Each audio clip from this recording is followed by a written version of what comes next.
No, we are here today on Sunday for Caden's Car Show, which is an event that was inspired by one of our patients who was waiting on a heart transplant. We were able to get the kids out of their hospital rooms to come down and be outside and have a day of fun.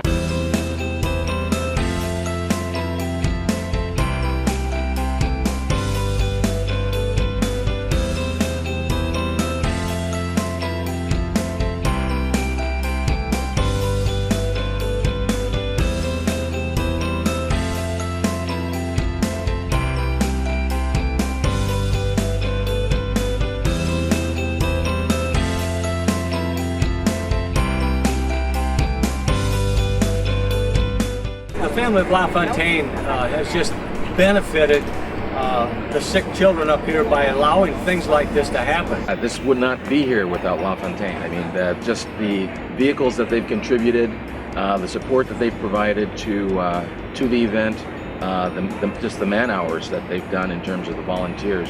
It's really been great. We really appreciate that support.